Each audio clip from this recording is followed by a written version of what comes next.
आइए,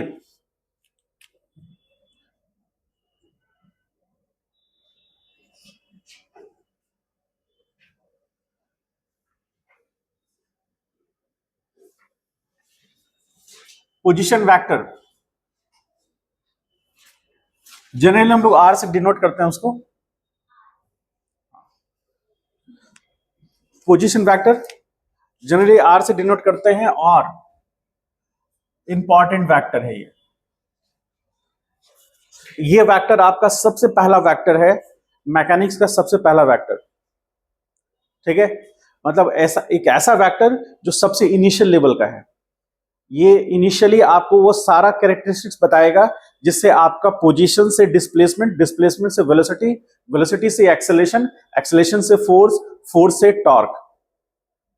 तो सबसे पहला सीढ़ी कौन सा है? सबसे पहला floor position vector, second floor displacement vector, third floor velocity vector, fourth floor acceleration vector, fifth floor force vector, sixth floor torque vector. तो ये पूरा का पूरा आपका जो 8 चैप्टर्स हैं, अपकमिंग 8 चैप्टर्स हैं, इसमें ये पूरे के पूरे फ्लोर्स को हम लोग देखेंगे और सबको एक दूसरे से जोड़ेंगे।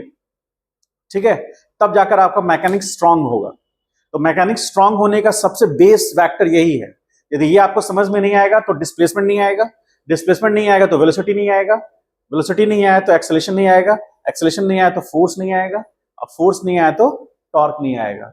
और टॉर्क पता चलेगा कि घूम रहा है दिमाग में, लेकिन टॉर्क किधर लगता है पता ही नहीं चलेगा। ठीक है, वहां भी हम इसको देखेंगे। ठीक है, इसलिए हम लोग इसको बहुत ध्यान से इसको स्टार मार्क दिए हैं। इसका मतलब है कि ये आपके पढ़ाई में सबसे इंपॉर्टेंट फीचर में से एक है जिसको ध्यान से समझना है। तो पोजीशन वेक्टर होता क्या है? तो कहते हैं कि दिस वेक्टर, अभी लिखिएगा मत, this vector define the location of an object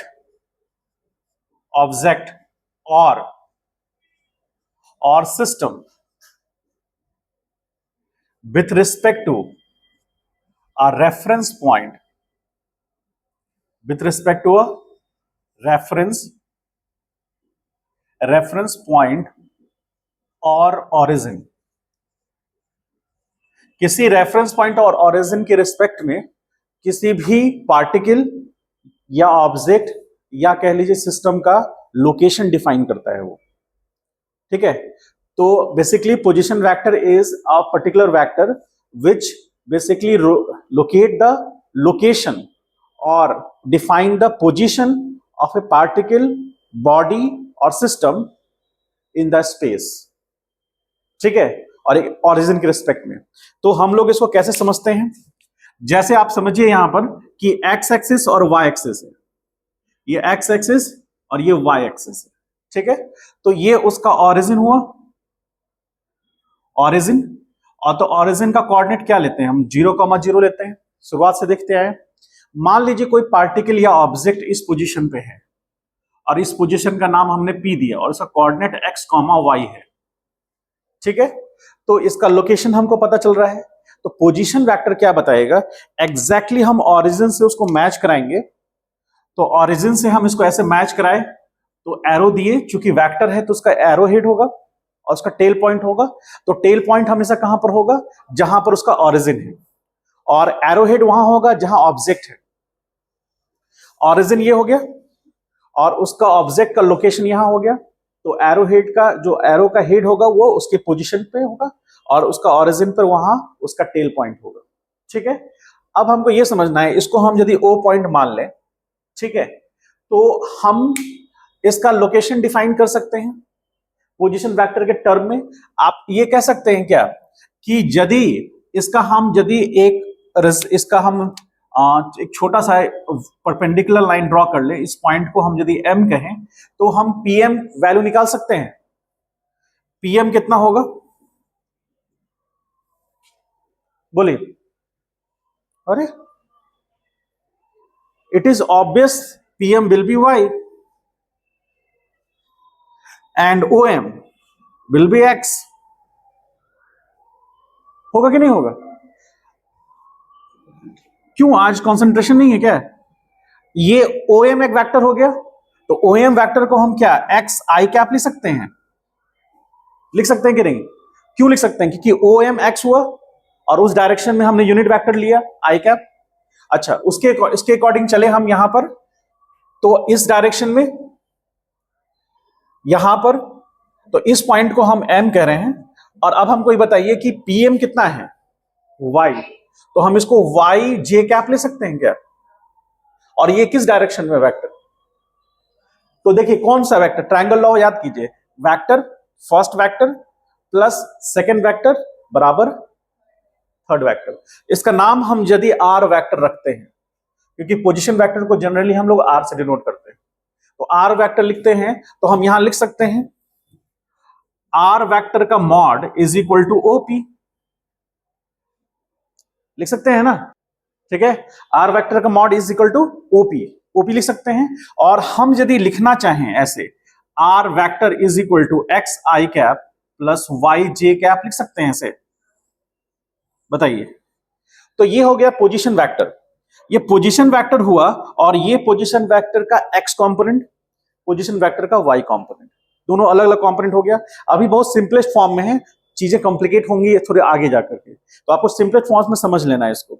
यानी कि एक्स एक्सिस में जो उसका कोऑर्डिनेट आएगा वो हमारा एक्स आई कैप होगा, और वाई में आएगा तो हम उसको वाई लेंगे। तो मान लीजिए कोई भी पार्टिकल है, उसका ये मान लीजिए ये पोजीशन क्यू है, और ये कोऑर्डिनेट रिप्रेजेंट कर रहा है 3, -3, 2, -3। इसका मतलब है कि x कितना होगा 2 और y कितना होगा -3।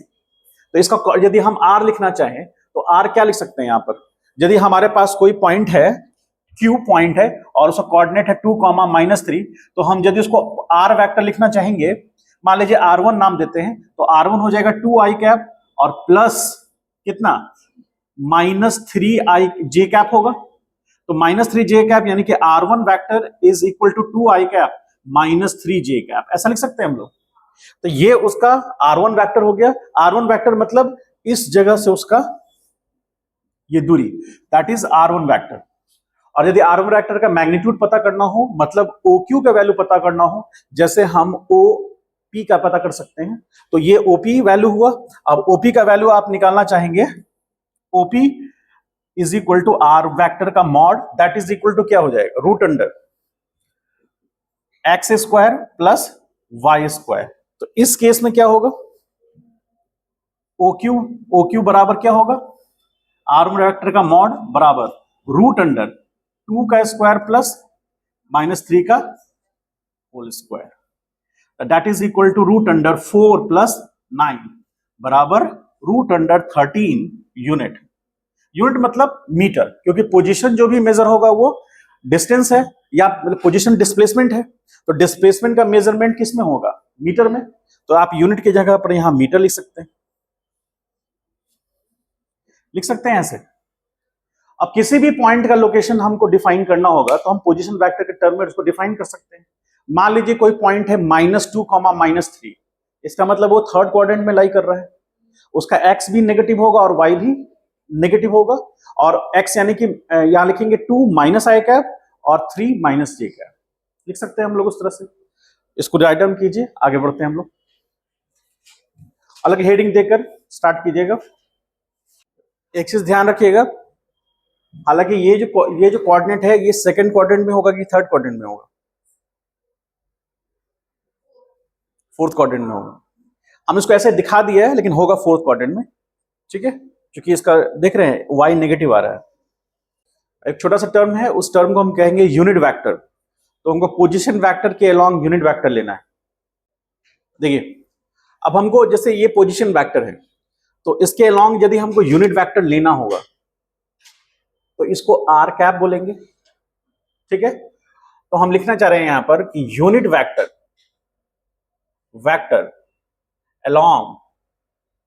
along the position vector. तो यूनिट वेक्टर किसके अलोंग, पोजीशन वेक्टर के अलोंग। तो उसमें हम लोग देखेंगे, इसका मतलब है यूनिट वेक्टर हमको लिखना है, तो r vector is equal to mod of r vector into r cap, ऐसा लिख सकते हैं हम क्या, ठीक है, किसी वेक्टर के लिए। तो अब हमको r कैप लेना है, तो r cap is equal to r vector divide by mod of r vector, ठीक। मान लीजिए लेट, थोड़ी देर के लिए हम क्या मान रहे हैं, R vector is equal to x I cap plus Y J cap, है ना। हम लोग लिए हुए थे पहले इसमें ये वाला, तो ये वेक्टर है। अब इसका यदि हम मैग्नीट्यूड निकालेंगे, आर मॉड निकालेंगे, तो रूट अंडर कितना आया, X square plus Y square. तो हम इक्वेशन नंबर इसको फर्स्ट मान लें, तो इसके अकॉर्डिंग क्या लिख सकते हैं, R cap is equal to x I cap plus Y J cap division में root under x square plus Y square, ऐसा लिख सकते हैं। इसका मतलब है इस टर्म को हम एक साथ लें तो R cap is equal to x upon root under x square plus Y square i cap और प्लस वाई डिवीजन में root under x square plus Y square j cap. तो ये हमारा आर कैप का डिफिनेशन हम ऐसा लिख सकते हैं, ठीक है। अब इसकी जगह पर x की जगह पर वैल्यू होगा, y की जगह वैल्यू होगा, उसके अकॉर्डिंग हम आर कैप का x कंपोनेंट निकाल सकते हैं और इसका y कंपोनेंट। समझना यह है कि यदि ये वाला पार्ट किसका है, r जो यूनिट वेक्टर है उसका x कंपोनेंट का मैग्नीट्यूड है, और ये वाला पार्ट जो यूनिट वेक्टर है उसके y कंपोनेंट का मैग्नीट्यूड है। और दोनों का मैग्नीट्यूड को जब हम ऐड करेंगे, मतलब स्क्वायर करके ऐड करेंगे, यानी यूनिट वेक्टर का मैग्नीट्यूड निकालेंगे, तो कितना आना चाहिए, 1। और 1 आएगा भी, कैसे आएगा, इस वाले टर्म को आप स्क्वायर कीजिए और इस टर्म को स्क्वायर कीजिए, उस दोनों को ऐड कर दीजिए, उसका रूट कर दीजिए, तो फिर से 1 आएगा। और यूनिट वेक्टर का मैग्नीट्यूड 1 आना भी चाहिए, समझ गए। तो इसका मतलब ये एक्सप्रेशन सही है। अब हम क्वेश्चंस करेंगे तो इसका यूज करेंगे हम लोग। ये क्या बेसिकली बताया, ये हो गया unit vector taken in the direction of position vector. तो हम इसको आर कैप को क्या लिखेंगे, unit vector taken in the direction of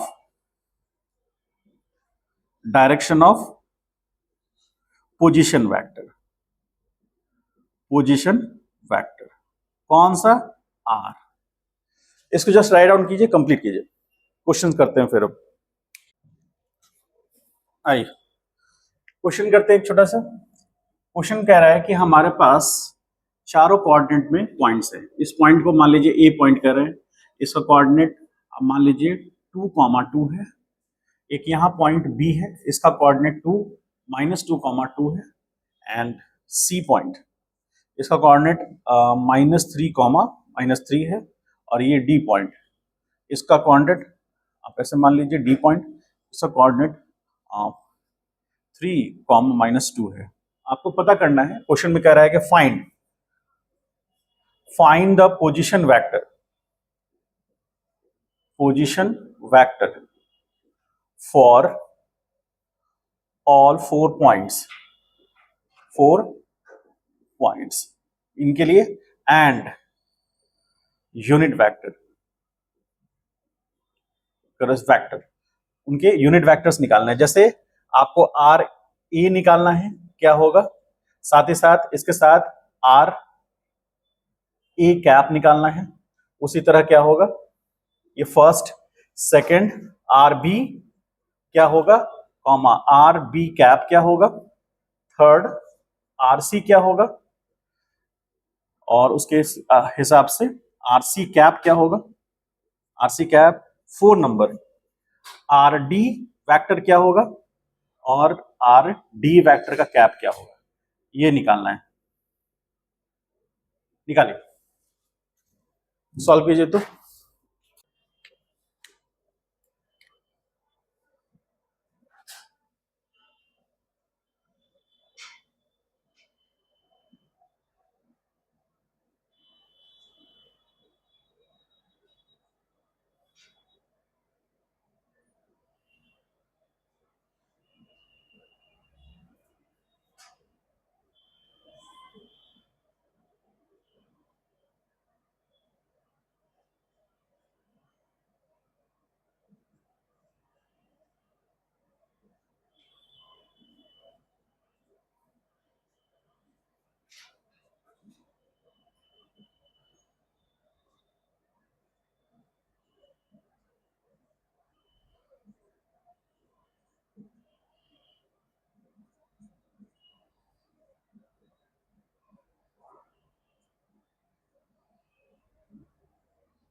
ठीक है। आप हमको एक चीज बता सकते हैं, यूनिट वेक्टर का यूनिट क्या होता है? यूनिट वेक्टर का यूनिट क्या होगा? अच्छा चलिए देखते हैं यहां पर। जैसे आर एक पोजीशन वेक्टर है, तो यहां पर टू क्या होगा? 2 मीटर होगा, होगा ना। किसी पार्टिकल का पोजीशन हम पता करते हैं, जैसे मान लीजिए कि वो स्विच है, उसका पोजीशन यहां से हम पता करना है, तो यहां से जो लेंथ होगा वो शॉर्टेड लेंथ पोजीशन बताएगा उसका, ठीक है ना। तो पोजीशन हमको पता करना, तो उसका यूनिट क्या होगा? मीटर। तो इसका यूनिट मीटर, इसका यूनिट भी मीटर, ठीक है। तो मीटर को हम कॉमन ले सकते हैं। अच्छा, अब जब हम यूनिट वेक्टर डिफाइन कर रहे हैं, तो यहां पर इसका यूनिट क्या होगा? मीटर। तो मीटर मीटर कैंसिल होगा, होगा कि नहीं होगा? जैसे इसका यूनिट होगा मीटर और इधर से हम मीटर कॉमन ले लिए, तो मीटर मीटर कैंसिल हो जाएगा ना। तो यूनिट वेक्टर का यूनिट क्या बनेगा? यूनिट वेक्टर का अपना यूनिट नहीं होगा, वो बेसिकली उसका यूनिट होगा जिसके साथ वो, जिसका डायरेक्शन उसने लिया है। समझ गए? जैसे अभी थोड़ी देर पहले हम लिए थे ना कि R vector is equal to mod of R vector into R cap. तो इसका यूनिट तो नहीं होगा, लेकिन इसका यूनिट, जो इसका यूनिट होगा वो होगा। समझ पाए इस बात को? अब ये मान लीजिए सपोज करें कि वेलोसिटी वेक्टर को रिप्रेजेंट कर रहा है, तो वेलोसिटी वेक्टर को रिप्रेजेंट कर रहा है, तो हम v ऐसे लिख दिए, मॉड ऑफ v वेक्टर, और यहां v कैप कर दिए, तो v कैप कर दिए, तो जैसे इसका यूनिट नहीं है उस तरह से इसका भी यूनिट नहीं है। अब इस वेक्टर का यूनिट कौन सा होगा? जो इसका होगा, और इसका मीटर पर सेकेंड होगा। उसी तरह इसका यूनिट क्या होगा? मीटर। तो जो इसका वेक्टर का यूनिट बनेगा, इसका यूनिट कुछ नहीं होगा। क्यों नहीं होगा? क्योंकि कैंसिल हो गया अभी। समझ पाए इस बात को? तो यूनिट वेक्टर बेसिकली मिलता कैसे है? वेक्टर को उसके मैग्नीट्यूड से डिवाइड करेंगे तो हमको यूनिट वेक्टर मिलेगा। तो उस वेक्टर में तो ऑलरेडी यूनिट है, और उसके मैग्नीट्यूड से डिवाइड कर दिए तो कैंसिल हो गया। समझ पाए इस बात को? क्योंकि आगे क्वेश्चंस करेंगे तो कंफ्यूजन होगा आपको, इसीलिए बता रहे हैं। ठीक है, सब लोग मैच करा लिए? मैच कर गया सबका? कोई कंफ्यूजन भी है? चलिए, तो अब हम लोग बढ़ते हैं डिस्प्लेसमेंट वेक्टर। डिस्प्लेसमेंट वेक्टर जो कि किससे बना है? पोजीशन वेक्टर से। क्यों बना है डिस्प्लेसमेंट वेक्टर पोजीशन वेक्टर से? कोई बता सकते हैं? पहले डिस्कस किए हैं इसलिए हम बता रहे हैं आपको। इसका मतलब कि हमको डिस्प्लेसमेंट वेक्टर तभी मिलेगा जब फाइनल पोजीशन वेक्टर और इनिशियल पोजीशन वेक्टर में चेंज लाएंगे। तो समझ पाए इस बात को? जैसे हम एक रेफरेंस पॉइंट लेते हैं डिस्प्लेसमेंट के लिए भी, तो रेफरेंस पॉइंट लेते हैं, तो मान लीजिए कि हमारा रेफरेंस पॉइंट है और ये मेरा एक पोजीशन है, तो यहां से ये दूरी मान लीजिए 1 मीटर है, तो ये मेरा इनिशियल पोजीशन हुआ। पोजीशन वेक्टर तो इसका भी निकालेंगे, लेकिन इनिशियल पोजीशन कब? जब टाइम क्या है? 0 है। और यहां से फिर हम चलना स्टार्ट किए, और कुछ सेकंड के बाद हम स्ट्रेट लाइन फॉलो करते हुए यहां आ गए, तो ये मेरा फाइनल पोजीशन हुआ। क्या initial position final position same है? नहीं है। तो फाइनल पोजीशन मतलब उसका लेंथ ज्यादा है, इनिशियल पोजीशन का लेंथ कम है। अब हमको डिस्प्लेसमेंट पता करना है, तो डिस्प्लेसमेंट क्या कहलाता है? तो शॉर्टेस्ट पाथ बिटवीन इनिशियल और फाइनल पोजीशन। तो उसको हम लोग वेक्टर की तरह देखेंगे। वेक्टर की तरह कैसे निकलेगा? क्योंकि इनिशियल पोजीशन और फाइनल पोजीशन के डिफरेंस से मिलेगा डिस्प्लेसमेंट वेक्टर। तो उस कैसे हम लोग उसको ग्राफ में देखेंगे वो देखते हैं, और उसके बाद हम लोग उसको वैल्यू निकालेंगे। तो देखिए यहां पर अभी जो भी डिस्कशन हो रहा है एकदम फंडामेंटल कॉन्सेप्ट है। ये फंडामेंटल कॉन्सेप्ट पूरा का पूरा फंडामेंटल इसलिए कहते हैं, ये पूरा पूरा आपका काइनेमेटिक्स मतलब जब हम लोग फोर्स की बात नहीं करेंगे, काइनेमेटिक्स में, डायनेमिक्स में, रोटेशन में, सर्कुलर मोशन में, और उसके बाद ग्रेविटेशन में, इस सब में भरा पड़ा है ये। तो ये यदि क्लियर होगा तो आगे कहीं दिक्कत नहीं आएगी। तो अभी हम लोग बात करते हैं डिस्प्लेसमेंट वेक्टर। डिस्प्लेसमेंट वेक्टर, तो डिस्प्लेसमेंट वेक्टर को जनरली हम लोग डेल्टा आर वेक्टर से दिखाते हैं, ठीक है। और जब ये स्ट्रेट लाइन में पढ़ेंगे तो डेल्टा एक्स से भी दिखाएंगे, अभी फिलहाल डेल्टा आर वेक्टर से दिखाते हैं। तो है क्या डिस्प्लेसमेंट वेक्टर? ध्यान समझिएगा, यदि पोजीशन वेक्टर क्लियर हो जाएगा तो डिस्प्लेसमेंट वेक्टर तुरंत क्लियर हो जाएगा। ये वाई एक्सिस है, ये एक्स एक्सिस है। ऑब्वियसली डिस्प्लेसमेंट पोजीशन को बताने के लिए हमको ऑरिजिन चाहिए, ठीक है।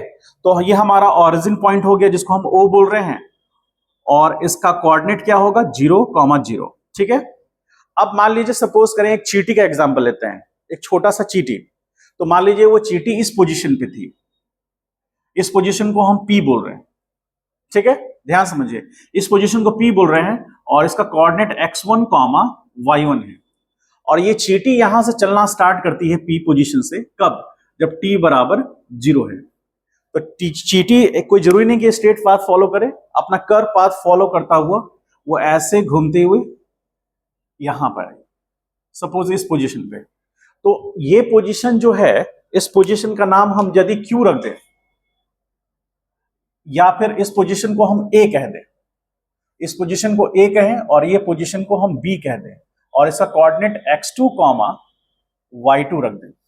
ठीक है, तो चींटी कुछ देर के बाद, मान लीजिए t बराबर t टाइम के बाद, t टाइम 10 सेकंड हो सकता है, मान लीजिए, लेट 10 सेकंड, मान लेते हैं 10 सेकंड के बाद चींटी A पोजीशन से B पोजीशन पर आ जाती है। तो इसका पोजीशन वेक्टर हम लोग सबसे पहले ड्रॉ करें, तो पोजीशन वेक्टर कैसे ड्रॉ करेंगे? यहां से इसको यहां से ऐसे मिलाएंगे और ये RA वेक्टर होगा और ये पोजीशन वेक्टर कहलाएगा। तो हम लिखेंगे RA initial position vector, initial position vector, जिसको हम लोग RA बोल रहे हैं। आगे जाकर ये RI हो जाएगा, ठीक है, और इसको हम लोग RA को हम RI भी बोल सकते हैं। RI मतलब इनिशियल पोजीशन वेक्टर, ठीक है। और उसके बाद ये वेक्टर को यदि हम मैच कराएंगे ऐसे, तो ये होगा RB, जिसको हम लोग फाइनल पोजीशन वेक्टर बोलेंगे, क्योंकि चींटी फाइनली वहां गई। ठीक है, यदि चींटी B पॉइंट से A पॉइंट पे आती तो B पॉइंट उसका इनिशियल पोजीशन होता और A पॉइंट उसका फाइनल पोजीशन। मतलब पार्टिकल जहां से चलना स्टार्ट किया दैट इज इनिशियल पोजीशन, और जहां आकर रुका या नहीं भी रुका, हम उस टाइम पे चेक कर रहे हैं उसको, तो उसका फाइनल पोजीशन। ठीक है, क्लियर है?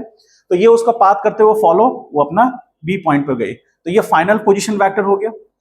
अब इसको हम यहां पर यदि RB लिखें तो इसको हम लिखेंगे final position vector, final position vector, और इसी को हम लोग RF से भी दिखा सकते हैं फाइनल को। ठीक है, अब हमको यह समझना है कि पोजीशन वेक्टर तो हमको मिल गया, उसका हम कोऑर्डिनेट भी निकाल सकते हैं। RA का क्या लिखेंगे? RA वेक्टर को हम लिख सकते हैं x1i cap plus y1 j cap, that is equation number 1।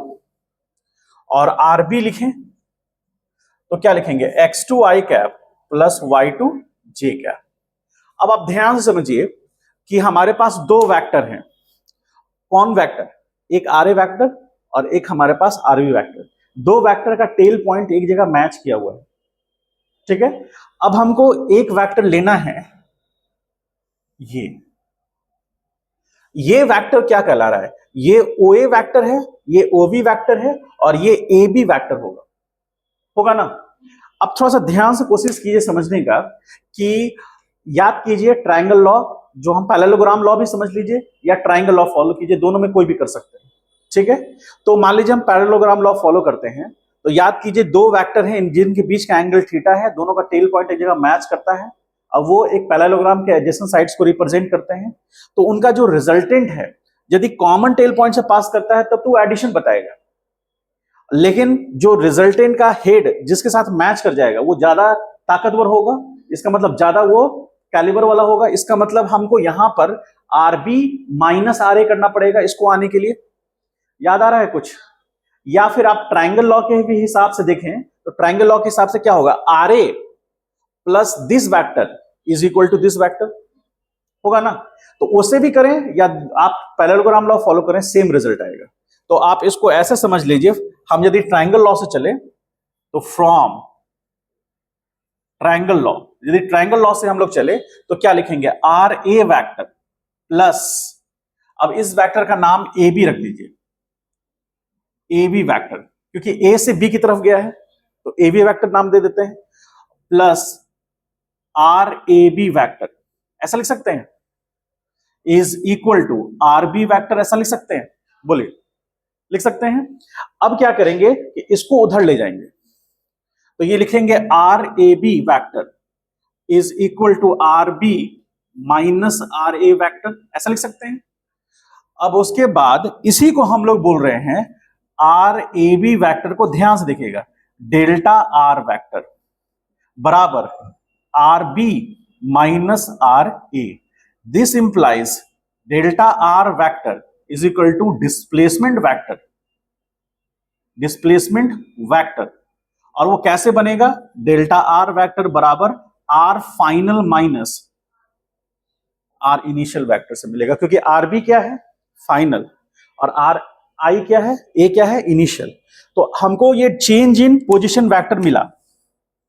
Basically इसको हम लोग क्या बोलते हैं? इसको हम लोग बोलते हैं चेंज इन पोजीशन वेक्टर, क्योंकि पोजीशन के चेंज होने से मिला ये वेक्टर। ठीक है, और यही चेंज इन पोजीशन वेक्टर क्या कहलाता है? Displacement vector. Change in position vector को ही हम लोग कहते हैं डिस्प्लेसमेंट वेक्टर। क्यों? क्योंकि डिस्प्लेसमेंट बिना पोजीशन के चेंज हुए नहीं मिलेगा। जैसे मान लीजिए कि हम यहां खड़े हैं और ये मेरा आर ए है। आर ए मतलब R1 या आर इनिशियल। ठीक है, टाइम बीता 10 सेकेंड हो गया, लेकिन मेरा पोजीशन चेंज नहीं हुआ, तो आर फाइनल भी वही होगा जो इनिशियल होगा। तो आर फाइनल माइनस इनिशियल करने पर क्या मिलेगा? 0। तो उस केस में डिस्प्लेसमेंट क्या मिलेगा? इसका मतलब पार्टिकल जब अपना पोजीशन चेंज करेगा तो ही हमको डिस्प्लेसमेंट मिलेगा।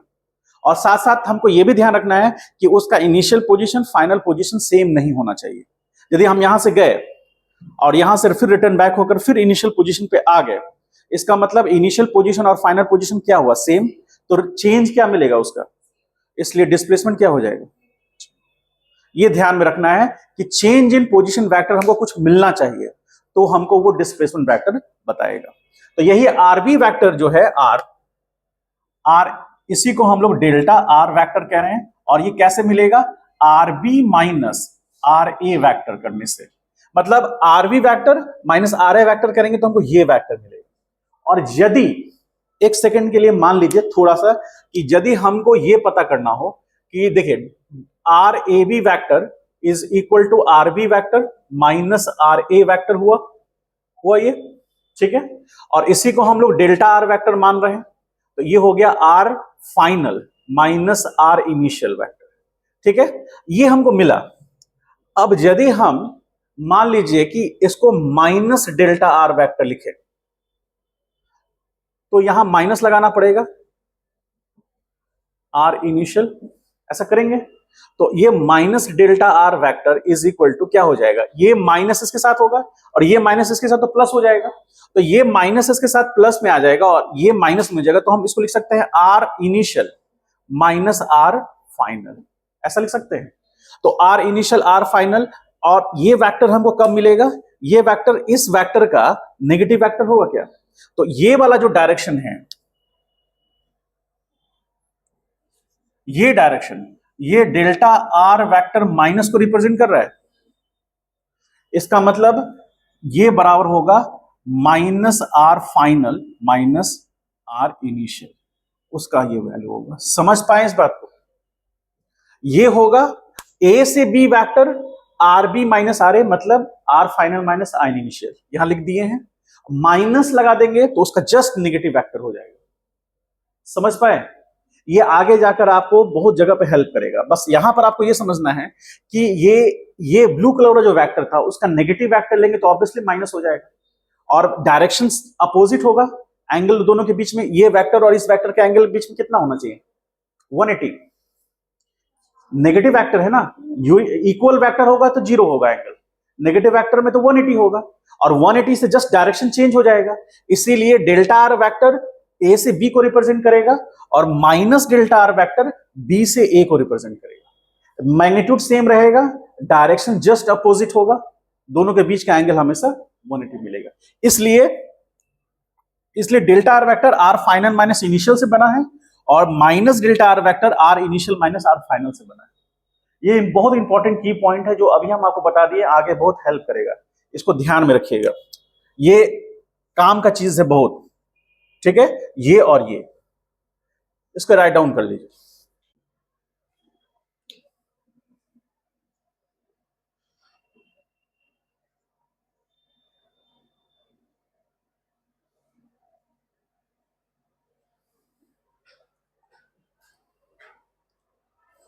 अब देखिए हमारा पोजीशन डिस्प्लेसमेंट वेक्टर तो ये है डेल्टा आर, जो किससे बना है? फाइनल माइनस इनिशियल से बना है। ठीक है, अब डिस्प्लेसमेंट वेक्टर का हम कुछ की डिस्प्लेसमेंट वेक्टर है, डेल्टा आर एक वेक्टर है, तो इसका मैग्नीट्यूड और डायरेक्शन दोनों पता करना है और साथ ही साथ हमको यूनिट वेक्टर निकालना है इसका। ठीक है, तो यहां तक हो गया, सब लोग लिख लिया है ना। अब देखिए आगे, तो हम डेल्टा आर वेक्टर जो है, delta R vector is equal to लिखना चाहते हैं R final minus R initial. ठीक, तो delta R vector is equal to R final कितना है, x2 i cap plus y2 j cap minus x1 i cap plus y1 j cap, ऐसा लिख सकते हैं हम लोग, लिख सकते हैं। माइनस करेंगे i कैप वाला टर्म i कैप के साथ और j कैप वाला टर्म j कैप के साथ में ऐड होगा। तो यहां delta R vector is equal to x2 minus x1 i cap plus y2 minus y1 j cap. ये समझ में आया? इसका मतलब ये हुआ x2 माइनस x1 जो मिलेगा वो हमको मिलेगा change in position in x axis, और y2 माइनस y1 जो मिलेगा change in position in y axis. ठीक है, तो इसको हम लोग, ये टर्म हमारा, इसको हम लोग डेल्टा x कह सकते हैं और ये टर्म को हम डेल्टा y कह सकते हैं, कह सकते हैं ना। ठीक, तो यहां देखिए डेल्टा आर वेक्टर बराबर delta x i cap plus delta y j cap, ये हमारा डेल्टा आर वेक्टर निकला फाइनल। ठीक है, जैसे हम रिजल्टेंट वेक्टर निकालते हैं तो उसमें हम क्या करते हैं, दो वेक्टर को ऐड या सब्ट्रैक्ट जो भी करना पड़ा करके हम निकालते हैं। तो ये डेल्टा आर वेक्टर का x कंपोनेंट हो गया और डेल्टा आर वेक्टर का y कंपोनेंट। अब जब आप बहुत इंपॉर्टेंट पॉइंट बता रहे हैं यहां पर, समझिएगा, क्योंकि अपने एक्सपीरियंस से हम बहुत सारी चीजों को ना इसी समय ऐड करते जा रहे हैं, जो कि पहले नहीं करते थे तो दिक्कत होती थी बच्चों को। ठीक है, अभी ध्यान समझिएगा। तो अब यहां पर समझिए delta R vector is equal to delta X I cap plus delta Y J cap. अब यदि पार्टिकल जो है सिर्फ एक्स एक्सिस में जाएगा, वाई एक्सिस में नहीं मूव करेगा, यानी कि स्ट्रेट लाइन मोशन करेगा, यानी पार्टिकल एक्स एक्सिस के अलोंग जाएगा, इनिशियल पोजीशन मान लीजिए यहां होगा, फाइनल पोजीशन यहां होगा, तो वाई में कोई चेंजेस ही नहीं होगा क्योंकि वाई होगा ही नहीं। तो यदि पार्टिकल का पोजीशन सिर्फ एक्स एक्सिस में चेंज कर रहा है या सिर्फ वाई एक्सिस में चेंज कर रहा है, तो हम कहेंगे कि पार्टिकल वन डायमेंशन मोशन कर रहा है, जिसको हम लोग काइनेमेटिक्स में, आप यदि एनसीईआरटी बुक निकाल के देखेंगे तो आपको दिखाई देगा मोशन अलोंग स्ट्रेट लाइन। तो मोशन अलोंग स्ट्रेट लाइन में जो आपका चेंज इन पोजीशन वेक्टर हो रहा है, दैट इज डिस्प्लेसमेंट वेक्टर, ये सिर्फ किसी एक एक्सिस में होगा, either it would be in x axis और in y axis. It means the particle will move along straight line, either it could be x axis और वाई एक्सिस। हम दोनों को एक साथ नहीं लेंगे, दोनों को एक साथ कब लेंगे, जब मोशन इन प्लेन में पढ़ेंगे। फिर आपका थर्ड नंबर चैप्टर है मोशन इन अ प्लेन, उसमें हम इन दोनों को कंसीडर करेंगे, लेकिन स्ट्रेट लाइन में सिर्फ इन इसको या इसको कंसीडर करेंगे। समझ पाए? तो इसलिए ये बता रहा है, ये बता रहा है डिस्प्लेसमेंट इन एक्स एक्सिस, और ये बता रहा है डिस्प्लेसमेंट इन वाई एक्सिस। तो वाई एक्सिस में जो डिस्प्लेसमेंट हुआ डेल्टा वाई, एक्स एक्सिस में जो डिस्प्लेसमेंट हुआ डेल्टा एक्स। ठीक है, अब हम बात करते हैं इसमें, तो हम delta R vector, delta R vector का मॉड निकालना हो तो रूट अंडर क्या हो जाएगा, डेल्टा एक्स का स्क्वायर प्लस डेल्टा वाई का square. This implies mod of delta R vector is equal to root under x2 minus x1 का whole square plus y2 minus y1 का होल स्क्वायर। ये उसका magnitude हो गया, ये उसका मैग्नीट्यूड। अब हम बात करते हैं डायरेक्शन, यानी कि हम यूनिट वेक्टर निकालना चाहते हैं।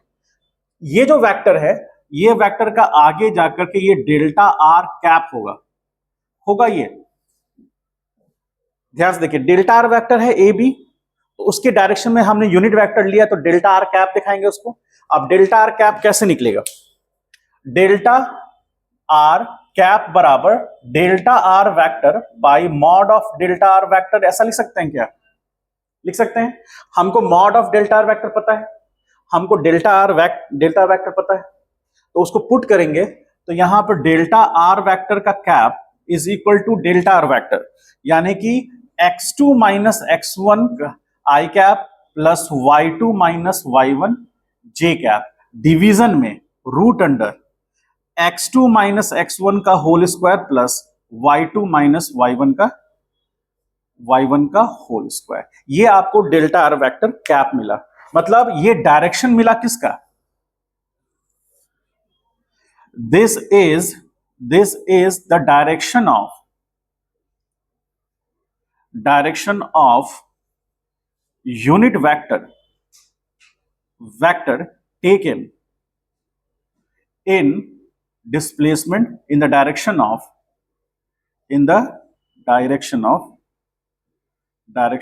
displacement vector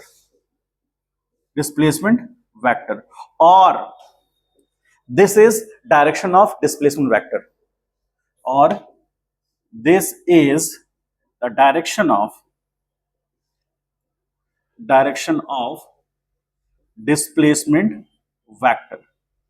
डिस्प्लेसमेंट वेक्टर का डायरेक्शन। समझ पाए इस बात को? तो ये डिस्प्लेसमेंट वेक्टर का डायरेक्शन बताएगा या उसी को हम कहेंगे कि डिस्प्लेसमेंट वेक्टर का डायरेक्शन में लिया यूनिट वेक्टर का डायरेक्शन बताएगा। सेम चीज है क्योंकि डिस्प्लेसमेंट वेक्टर का डायरेक्शन यही है। समझ पाए? और यदि स्ट्रेट लाइन मोशन होगा तो आप ऑब्वियसली यहां पर x2 माइनस x1 सिर्फ आएगा, y2 माइनस 0 रहेगा।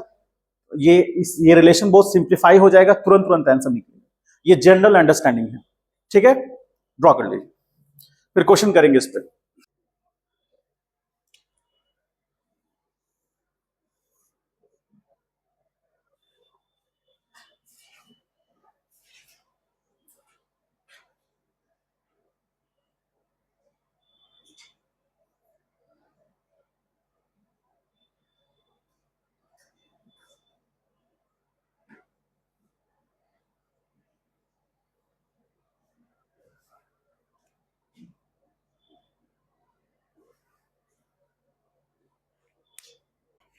चलिए क्वेश्चन करते हैं, ध्यान से समझिएगा क्वेश्चन को। क्वेश्चन क्या कह रहा है?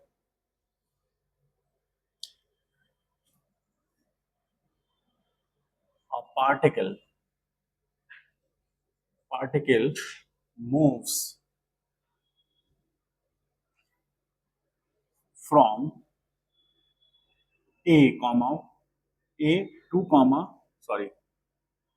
minus 2 comma 1 to point B 2 comma 2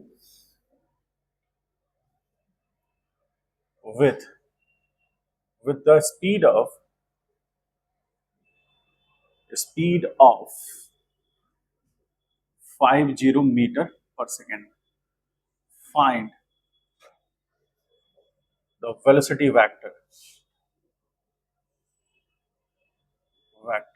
of the particle. Question लिखिए, सॉल्व करते हैं। क्वेश्चन लिखिए तो ये इसको अभी थोड़ा सा रहने दीजिए, एक सेकेंड। इसमें थोड़ा हम वेलोसिटी पे डायरेक्ट आ गए। Moves from A point to be with the same speed, या फिर कह लीजिए इसको हटा दीजिए। सॉरी फॉर इसके लिए, आप लोग लिख लिए होंगे, थोड़ा सा काट लीजिएगा। स्टेप बाय स्टेप चलते हैं, क्वेश्चन गलत नहीं है, स्टेप थोड़ा सा हम ज्यादा तेजी से आगे बढ़ गए। हम चाहते हैं थोड़ा स्लो लेके चले आपको। ठीक है, a particle move from point A, जिसको कोऑर्डिनेट दिया हुआ है, से बी, पॉइंट बी दिया हुआ है कोऑर्डिनेट उसका।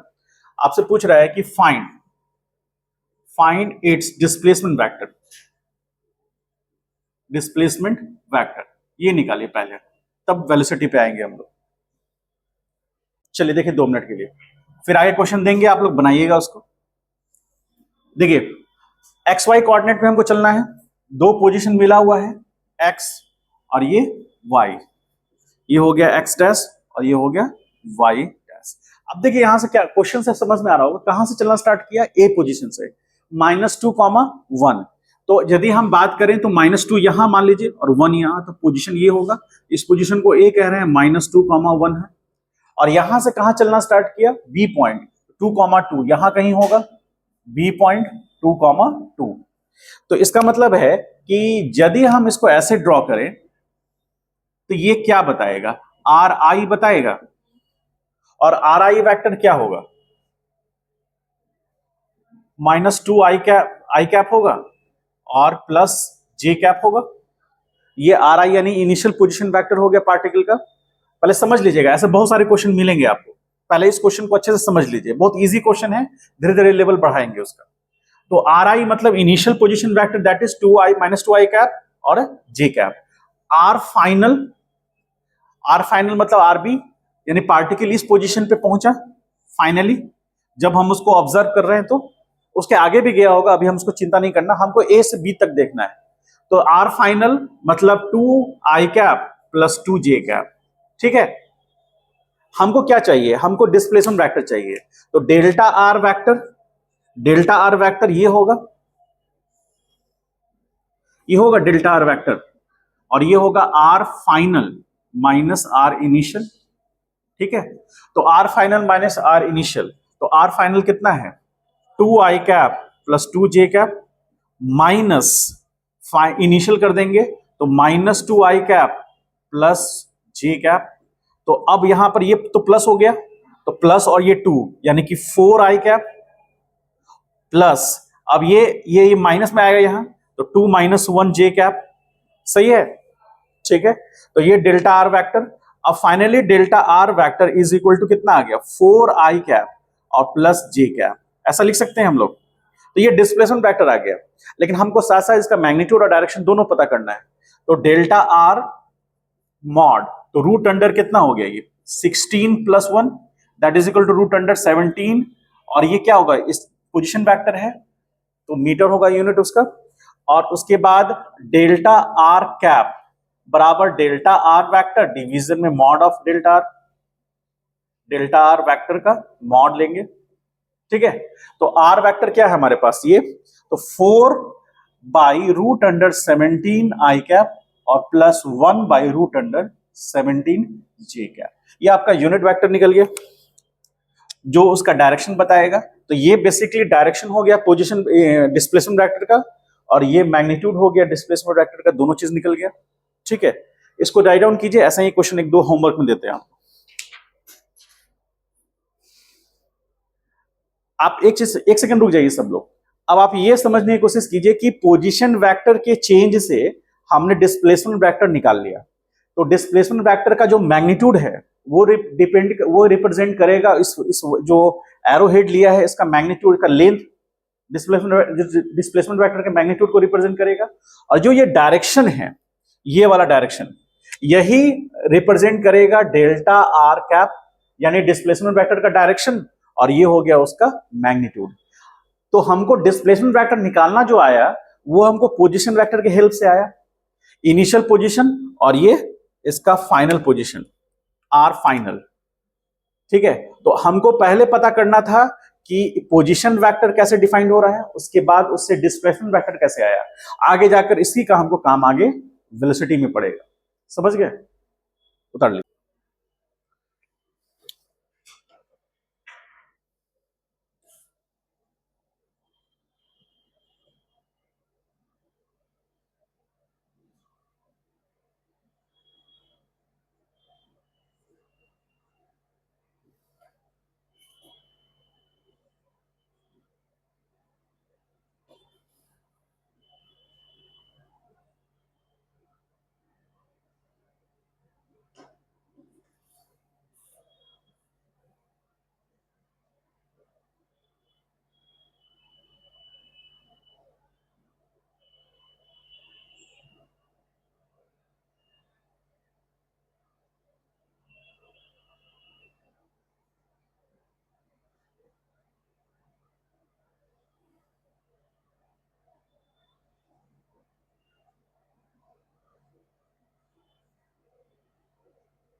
ये दोनों होमवर्क में आपका कल इस पर डिस्कशन करेंगे।